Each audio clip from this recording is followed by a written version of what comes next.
came from Brown University, where I was associate dean for 9 years. Prior to that, I worked as chief operating officer of a student health insurance company. And then, right before that, I was 9 years at Brandeis University, just outside of Boston, as assistant vice president of students and health. So I've been working, and then I audited college universities as well. So my background is not science, it's financial operations, administration, running the place. St. Jude was trying to hire somebody to do this, but what they kept trying to hire was a scientist who had no idea about the business side of running a school. So they decided we need somebody who's not like us, somebody who's going to do this, because we had the dean and assistant dean, both of whom had the science background. So they brought me in to help run the place. Danny Thomas founded it. It says 1960 on the statute. By the time it actually got up and running, it was 1962.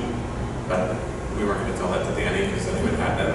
He flew that in from Italy and everything else. We weren't going to regard it. So, lower right, that's a shot of Beale Street for those of you who have ever been to Memphis. But it's a great, great music city.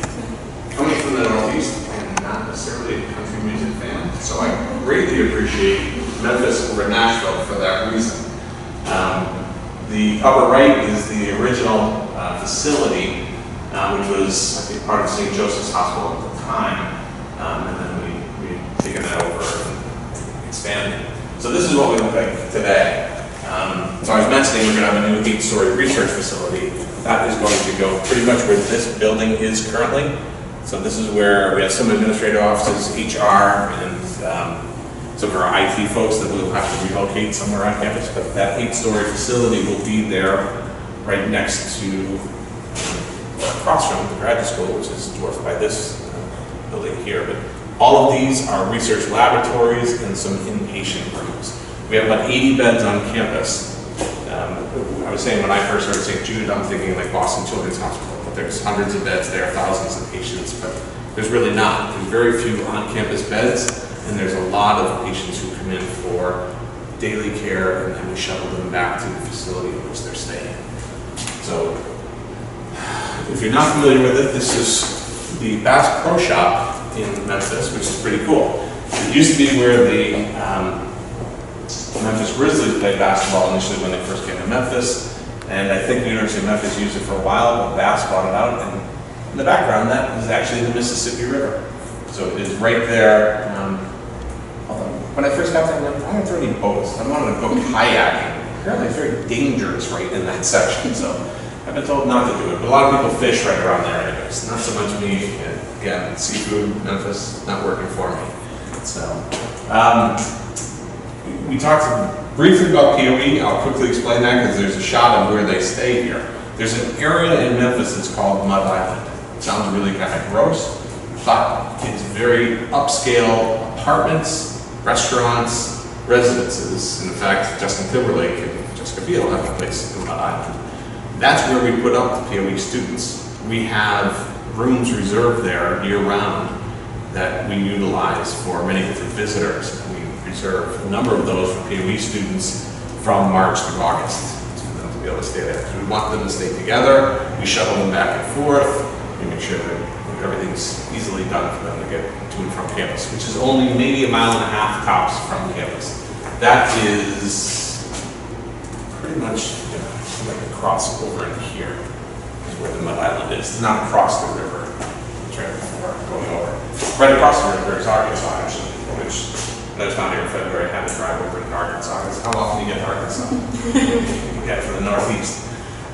So when this all started, the founder, Danny Thomas, the first medical director of the hospital, was told, stay away from acute lymphoblastic leukemia. Cure rate's 4%, 96% of patients die. Nobody could figure this out. St. Jude did the exact opposite. Said that's exactly what we're going to do. We're going to tackle that disease, and sickle cell were the first two that they went about trying to cure. And within 6 years, that survival rate went from 40% to 50% based on research and clinical trials that they put into effect there. What's interesting about St. Jude is that the research is conducted right in the same facility that the patients are. So Danny Thomas's philosophy was there's no separate doctors' lounges. everybody interacts together. Everything is collaborative, which is why our degree program is biomedical sciences and not MCB exclusively, or pathobiology, or EEB, which Brown has 15 different of those biology programs. We have an integrated approach on this because we have an integrated research mechanism, machine really, at this facility. So because of that, we want to make sure that anybody we're bringing in is going to have that same mentality, because the research must be shared. It's the only way that we're going to come up with the cutting edge cures. Now, the wonderful thing about St Jude is that not only do they have the research conducted there, but they also have a good manufacturing facility on campus, which means it's a separate entity from St Jude, but it is under the umbrella of St Jude. So things that are discovered in the lab are put through that facility and then put right into the clinical diagnosis and treatment of patients. So clinical trials are happening right there, soup to nuts, on the campus. That will continue now, and even more so by bringing in our own graduate students. I mentioned we have graduate students on campus. They come from the University of Tennessee Health Science Center. That will continue. What this does for us by creating our own graduate school and within 5 years have between 60 and 75 students is that we will be able to handpick the students to come into our labs, to follow a curriculum that we've designed, which is research-based, but also on the latest scientific methods and studies, so that you're not just learning from a textbook that could be 3 years old, 5 years old or so. You're learning, from a paper that was just published within the last month from a preeminent expert in the world. And that will be part of the curriculum each and every day. That, and we'll get to a curriculum slide later, so I don't want to jump ahead yet. All right, so I was saying, St. Jude patients, families, they don't pay that. If they have insurance, we will bill insurance. We're not crazy. So we will actually bill the insurance, but we cover all deductibles, all co-pays, everything else, and everything over and above that isn't covered is fully funded by St. Jude. So the fundraising arm does a fantastic job of bringing in resources. As I said, it costs about $700 million to operate annually. That's obviously growing with the graduate school that's going to be there, but it is just a tremendous facility to be able to do this for families and patients. So this is actually me, or not. We just opened up some new patient rooms, which are about 50% bigger than the old ones. They've got these cutting-edge electronic, it's like Disney World. You're walking through hallways, these touch screens here, where you can change the background and do whatever you want. And really, it's all about colors and vibrant, bright, something to try to pick up these kids' lives, something new. That interactive thing, just by moving hands, you can go from underwater to a bird flying up in the air to a rocket in outer space. It was kind of cool, but the assistant dean I mentioned, she's a ham. She likes to take a picture of everything that happens. So she has subscribed to going on to grad school at this point in time. So I didn't know it. She's like, go do this. So I did it, and she's taking pictures. And then puts it in slide production. So we'll move quickly from that. So these are the different departments within St. Jude of where you can work. The dean is a structural biology person, but he's also biophysics in his training. So he's the chair of structural biology currently. He's been dean since 2 years ago when they first told him you're going to be dean. So he's going to leave his chairmanship of structural biology to become obviously the full-time dean, because that would be more than enough of a full-time job. But these are all the different areas in which you will be able to work, interact, anything that you want to do. Pathology, the CEO of the hospital is from that department. Computational biology is something we are expanding on now. So it's a lot of different great areas to get involved in.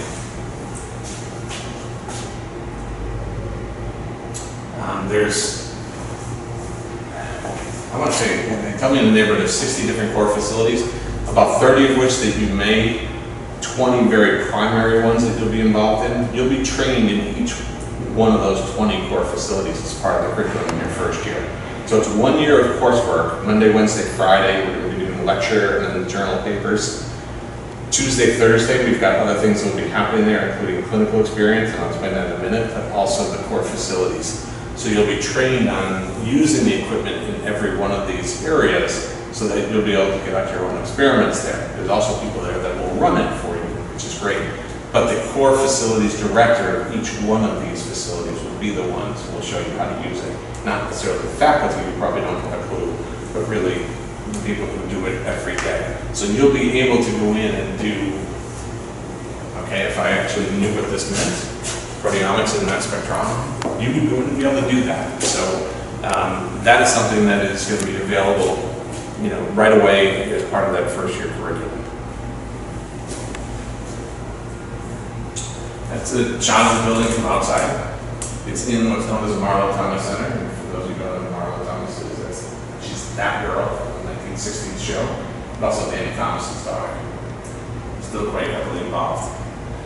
So the mission of the grad school is very aligned with obviously the St Jude mission overall. What we're looking for is students who actually want to work in pediatric disease, who want to come up with cutting edge cures. I mean, you've all seen the slogan probably, you know, finding cures, saving lives. That's what each one of the faculty on campus, the postdocs, everyone, that's what they're committed to doing. So again, we're going to bring in grad students who are going to revitalize the research engine of St. Jude by having our own students there in labs working with our PIs. And right now we're targeting an incoming class of 12, and we have 100 faculty, 70 of whom are principal investigators or basic science faculty. Basic science always sounds to me like it's introductory, but it's really what they call it. I'm okay with that. And then we have 35 clinical faculty members. So the clinical component is that at the end of your first year, you're going to be paired up with a clinician. You will be in that patient room. You will be listening to the clinician work through the diagnosis for patients and actually follow some of the patient activity throughout the years. Now, I don't have the slide here, but the dean does a presentation, and one of the things I suggested to him was that he rework the slide just a little bit, because he walked you through the elements of that clinical translational experience. The last slide was what happens if the treatment fails. Now again, we're dealing with catastrophic illness, and we do deal with patients who don't always survive. It's a very hard thing, but what I really told them we need to do is, from a perspective of grad students and others who are dealing with this issue, and these are really life and death kids, that we need to incorporate that much more throughout that clinical process. They're not MDs. We're putting, 22 to 26-year-old students in that environment who need to be aware of the fact that these are very, very sick children. And one of our MDs deals with brain tumors, which has a 10% cure rate. And I don't know how she does it each and every day, but she's in there fighting to try to make that 12%, 15%, 20%. So it's remarkable what they're doing, but the reality of it is that some of these kids do not survive, and we need to make sure that our students understand that too. It's very serious childhood illnesses that they're dealing with, which is why programs like POE, pediatric oncology education, is really all about trying to come up with better things there. So again, we have existing structure with other graduate schools, graduate students that come there. This does not supplant that at all, it only enhances it more. As we build more and more research, we're going to need more and more students to help really do all of this. Yeah, this is probably just, I wouldn't worry about this. Although I will say one thing. The average time to degree for life science students is probably, when I was at Brown, it was about 5.3 years. We've built a curriculum, we've built the inputs there that are really going to enable a student to get out in 5 years. But we know life happens. Things interrupt, so we're aware of, although we don't have a dean for student life. I did a lot of that at Brown, working with my colleagues there, so I'm fully aware that we're going to have personal medical leaves, we're going to have other issues that come up.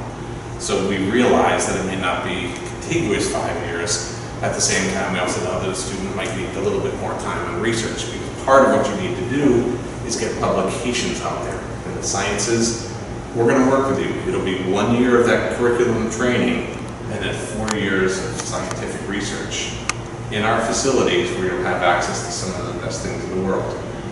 I haven't talked about benefits yet. I assuming I probably have a slide, I can't remember everything I put in things every time, but we're providing a stipend of $35,000 for 12 months.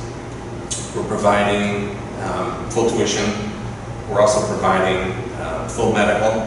We'll do one of our employee-based plans. We're getting permission from Tennessee right now to be able to do that for yourself and dependents if you have them.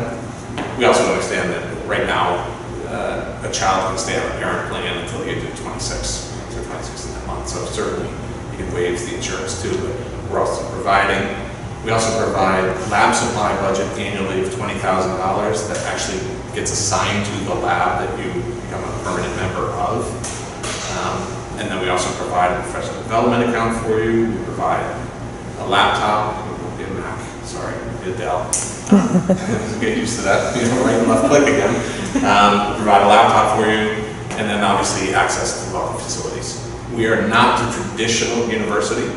We don't have a health center. We don't have our own gymnasium. We have a fitness center, which has got great equipment.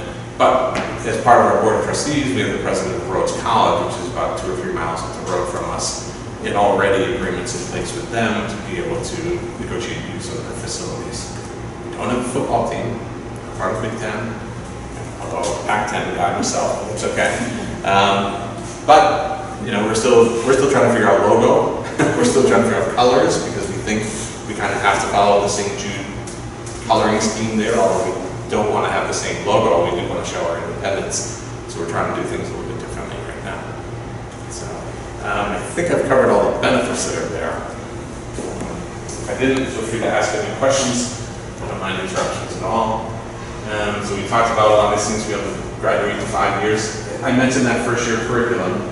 If you find that there's other areas that you want to get further work in, we'll do some biostats. But if you want enhanced biostats training, take a class at the University of Memphis, we'll cover. So everything's going to be covered here. There won't be textbooks because, again, we're using journal articles and other resources that our library will have for you. So our biomedical library, which is right across from the grad school in the same building, is already on board with this. We're working on a management system that will then have everything for you and available at any time. Sorry, your question? What about housing? Yep, so what we're looking for housing, so the stipend will help cover housing. That's generally what a stipend is when you get it from any school offer. So if you're applying to other graduate schools too, and then I know my dates are wrong. The stipend, I will say the stipend of $35,000 in Memphis was significantly higher than what the 12-month stipend was in Providence, Rhode Island, where Brown is. And comparatively to other institutions, quite high. Now also factor in that a studio apartment in Boston area is probably $1,500 to $2,000 a month, whereas a studio apartment in Memphis is probably $500 a month. The differential in how far that stipend will take you is pretty significant. What we're also talking about doing is, I mentioned Mount Island, where the POE students are. I've asked them to expand the number of rooms that they get, as well as another facility that we're part of that's being refurbished in more Midtown. Memphis is Mid-South. Okay, anything south of Washington, I'm from the Northeast. Anything south of DC is south. So I don't buy this Mid-South thing. But they have this whole section over here. East Memphis, Midtown, and I haven't figured all these things out because I'm geographically challenged. But we have a building, we have access to units in the building that's being redone in Midtown, where we will have shuttle services, there'll be residential above and retail on the ground floor. So we're also going to reserve rooms in that space and try to figure out where we would really like our grad students to live. Now we can't tell you have to live there. What we'd like to do is encourage you guys to live together in one of these two facilities just to be able to develop a cohort too. I mean, we're talking about 12 to 15 students each year, and obviously this would be the inaugural class coming in August of 2017. So we really want to make sure that, I mentioned the 100 faculty.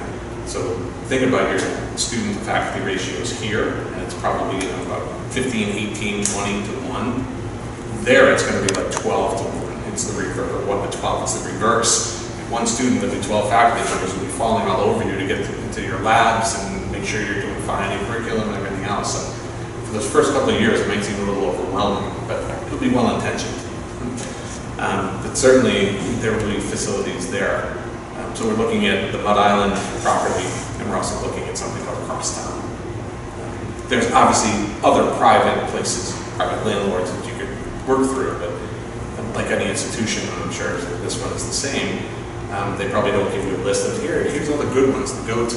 You're kind of hit or miss on your own there if you're doing off-campus living. We don't have, obviously, a residence hall on campus. Again, we're not really a traditional college university. All right, so here's a bit of the curriculum. So it's broken up into fall and spring, basically. Again, because they're scientists, they don't really think about a lot of things. So if you look at spring, I'm not really seeing a spring break in here anywhere. So, well, I guess there is. Right in the middle of this section, they decided week 11 would be spring break. I don't know why they don't do 9, 10, 11 and make week 12 spring break, but yeah. The calendar was done before I got there, so they weren't always thinking about the student, they're scientists. So the first sections, obviously it's a Monday, Wednesday, Friday curriculum, as I mentioned, then we do some biostats, and then we do this topical and translational research. So that's going to be, one of our clinical MDs, another one of our MD oncologists, and one of our research PhDs. The three of them put together that curriculum, so they'll be in charge of that module and walking you through it. The core facilities on Thursday is going to be those 20 different areas that we really want you to get acclimated with and understand how the equipment works. We have underneath the grad school, and it's many layers of concrete beneath the grad school, but we have something called this proton beam. It's a new delivery service for cancer medicine. Now, what it is the wildest thing, and if you come to POE or NERS, one of the two summer things, you'll certainly see this too, and as a grad student in our place, you'll see it as well. But this facility, think of it kind of like an MRI chamber, like a little more open than that, but this machine that scans you a full 360, it operates all around you, figures out exactly where the medicine delivery has to go. This proton beam that delivers the medicine in such a precise way that the surrounding tissue, which traditional methods of chemotherapy destroy a lot of the tissues surrounding it as well.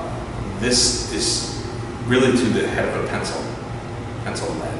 This is how precise this beam is now for the delivery. It goes through all the healthy tissue without destroying it. It gets to the tissue that needs the medicine delivery, and takes care of it. So how it all works is beyond me. The fact that it works and we are only the second facility in the country that has one right now is pretty amazing. And we have patients going in and out of there on a regular basis for that outpatient delivery of medicine in a way that is much better for them overall. So again, the curriculum, I provided a few flash drives that the team will help us distribute or disseminate the information. All of this curriculum information is on there. Our handbook is on there, which is one of the things we had to do for the Tennessee Higher Ed Commission. So there's a bunch of materials already on there. A couple scientific reports for the past couple of years. You can see publications that go out.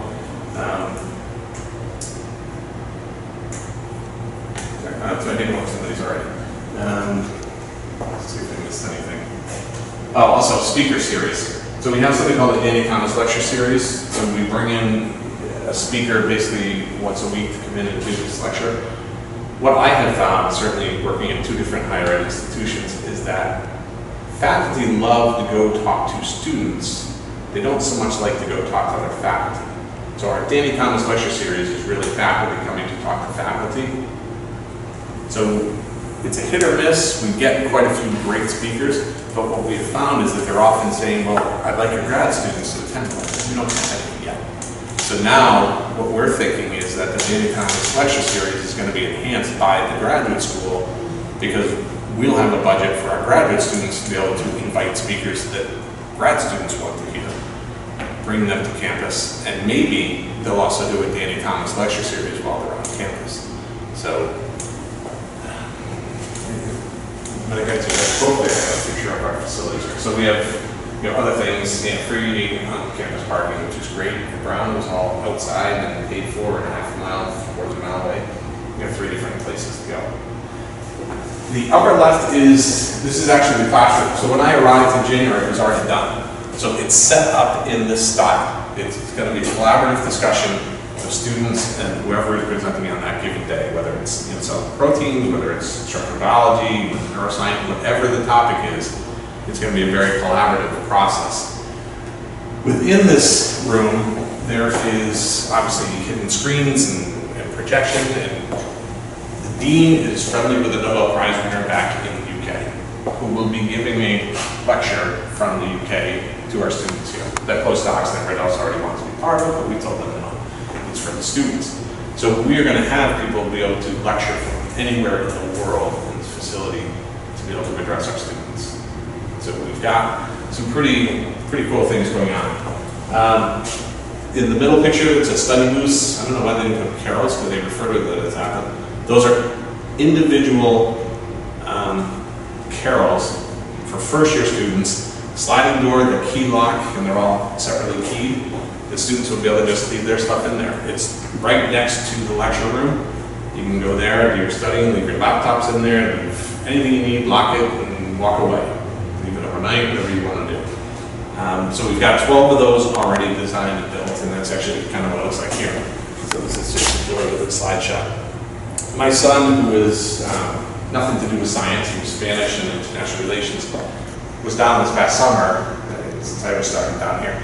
He came down and volunteered at St Jude. He loved working in the study carrel. He would just go in and shut the door, lock himself in there, and just, what he was doing was translational stuff, because we were in South America and some African countries, so with his Spanish and Portuguese background, he was translating a lot of medical information and diagnosis and treatment options into Spanish for these other countries to be able to utilize. So he was doing that all summer long, but he would just go in there with his headphones on, and I'd be banging on the glass to get his attention, and he was just in his own little world. And he loved working in that spot. I'm not so sure I would just be closed in like that, but he kind of enjoyed it. This is a shot of, right down the hall from these other 2 rooms is our activity area for students. Dean was huge. We needed to get a pool table. It's one of the first purchases they made in grad school. Before we actually had the other classroom, we had a pool table. Foosball is on his way, as I understand it. But these tables are kind of cool because these are whiteboard tables.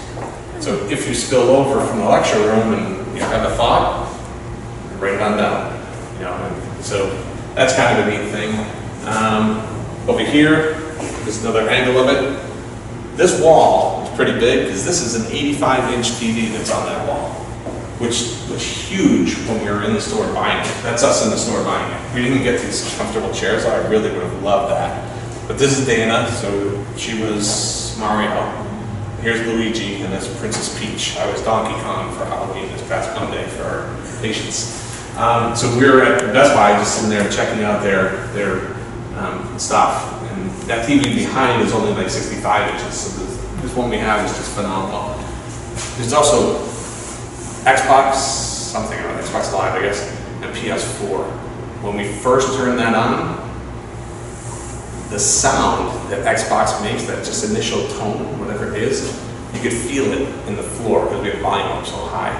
And I think we had Call of Duty in there at the adult version. Right away, there were a couple of expletives, and then all the gunfire. Oh my God, where's the remote? We're in a facility where there's hospital people around. They turn that down. So it's pretty cool what we've got going on there. Again, so Raquel is, again, one of the scientists, and Steve White is the other. She did her postdoc at St Jude. She's been there for about 8 years now. So she always wanted to be at St Jude.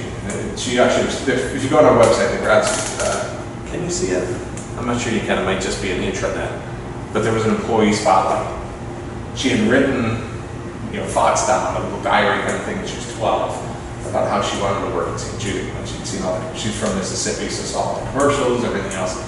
It's funny, she had to recreate that for this employee spotlight. She wrote it with little bubble eyes and everything else. It's kind of cute. But so she is just lives and breathes St. Jude. I, as I said, came from higher ed up in the Northeast at Brown, Brandeis training. Dana Baker has been there for nearly 30 years working in St. Jude. She's a Memphian, so she will tell you all good things barbecue there, so no doubt there. And Steve White has been there about 20 years now. He, as I said, is the chair of structural biology. He's the first dean of the grad school. He came from Duke University, Max Planck Institute, where he did a postdoc. I'm trying to think where else he did a postdoc somewhere else too. I can't remember where that was, but anyway, so he's been at St. Jude now for 20 years. He's a member of the UT faculty, so he teaches in their graduate school over there currently. He's been on the grad council, so very familiar with grad school and operations. And as I said, he's been the impetus behind us starting our own. So we have an application that's been available since September 1. Deadline will be December 1. For those of you who are seniors and applying right now, most programs are probably a December 1. Some of them could be as late as a December 15 deadline for any other schools you're looking at. But ours is a December 1 deadline. Ours is also a free application. So I mentioned that no patient pays anything. We kind of don't know how to collect money at St. Jude other than in the cafeteria. So there was no mechanism to collect an application fee. Now, I come from a traditional institution, a couple of different ones, where there, of course, there's application fees. So I did say, you know, I would prefer we had at least some, like $25, something, because I don't want to get a lot of bogus applications either, if you put it out there. But I think because we're so brand new, not a lot of people know us. We actually just went live on Peterson's online guide. We're not allowed to be in the print version yet because we're a brand new school. SACS, which is the Southeast equivalent of accreditation, we can't become accredited until we have our first student graduate. So our first projected PhD student will be 5 years out, and then everything's retroactive accreditation. But because of that, we can't be in the print version, but we're in the online version of Peterson's Guide for Grad Schools, which reaches 7 million people or something. They print only like 9,000 guides, but the online version is better anyways. Why do we care about the print guide? So the accreditation thing for us is something that we're working on. So because of that, we can't enroll an international student either, because we're not allowed to issue F and J visas for students. We do that for our scholars and everywhere else, but we can't do it for students until we become accredited. What we're going to do along the way is really the advancing to candidacy is also a time where a transitional master's could be granted. So we've contacted SACS and we said, well, we will have graduates technically after 2 years. So the curriculum of 1 year and advancing to candidacy at the end of year 2 is really based upon the submission of a grant proposal. Not getting awarded, but submission. So working with a PI, you're going to learn how to write a grant, because many of you will end up in the academy in some fashion or as a researcher, where that will be a major part of what's going to go on in the world. So we want you to learn how to write that grant, not necessarily, it's great if you get funded, don't get me wrong, I'm a finance guy, that would be wonderful. But if you're not funded, you're still institutionally backed for the next 4 years from us. So that stipend of $35,000 will only grow. Obviously there's some cost of living increases over the next 4 years after that. So all of that will still continue to be provided for you. Everything's covered by us, as I said. Anything else? So it's any type of scientific background. I know you're probably all MCD students here, but we're really looking at all sorts of backgrounds. I mentioned bioinformatics. So physics, some computer science, obviously, that's tied to the medical side of things. Biologies across the board, certainly. So we're open and looking forward to it. We have, I want to say, about 120 applications in process right now. What you'll find is, for those seniors who are applying, you'll probably submit that application between Thanksgiving and December 1st. With the December 1 deadline, I will urge you to get it in as closer to Thanksgiving than to December 1, because Murphy's Law will hit you. Something will happen, someone's site will be down, something will cause a hiccup there. So get it done as quickly as you can on that quick Thanksgiving break.